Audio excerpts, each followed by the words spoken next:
Vous avez le soutien d'un parti? Non. La réponse courte est non. J'ai créé ici, ou j'ai contribué à créer la section RPR, et j'ai créé, en tant que chargé de mission UMP, j'ai créé la section UMP. Donc ma couleur est annoncée, je suis de centre droit à l'intérieur de l'UMP.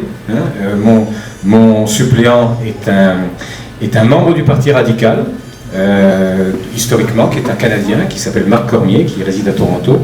Et je suis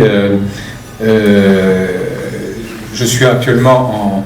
Alors, vous lirez dans la presse que j'ai été suspendu ou exclu de l'UMP, j'en sais strictement rien moi-même, parce que j'ai absolument reçu aucune confirmation indiquant ceci ou le contraire, mais ça importe peu pour moi, je ne fais pas état de mon appartenance à l'UMP, mon ex-appartenance à l'UMP ou mon appartenance actuelle, je ne sais pas ce que je dois dire.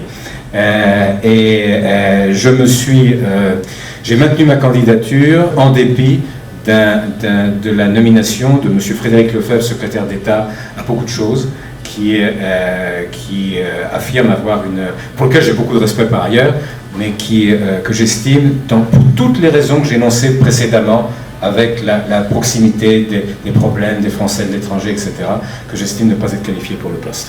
Donc, très simplement, je transmets mes amitiés à M. Lefebvre,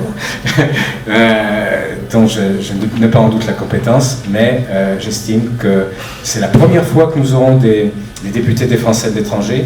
Si pour la première fois nous nous faisons mettre sous tutelle en acceptant ce qu'on appelle vulgairement des parachutages, c'est ce qui va se passer, c'est ce qui se passait autrefois pour certains territoires d'outre-mer. Je vis depuis 31 ans à Los Angeles, je me déplace un peu ailleurs, mais est-ce que je peux me prétendre être local de Montréal, au même titre que M. Lefebvre peut se prétendre être local de New York, parce qu'il habitait New York avec ses parents jusqu'à l'âge de 18 mois, pas plus. Ben oui, non, il l'a dit.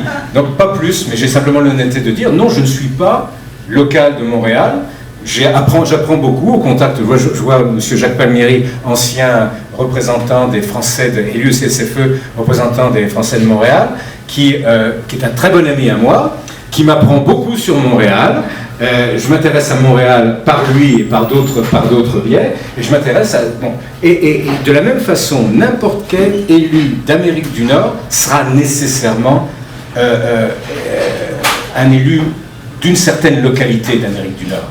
Est-ce que c'est une raison pour dire que, puisqu'il est absent de 80% du territoire pendant toute la plupart de sa vie, il faut considérer que les Français d'Amérique du Nord sont des mineurs à mettre sous tutelle, et à partir de maintenant jusqu'au reste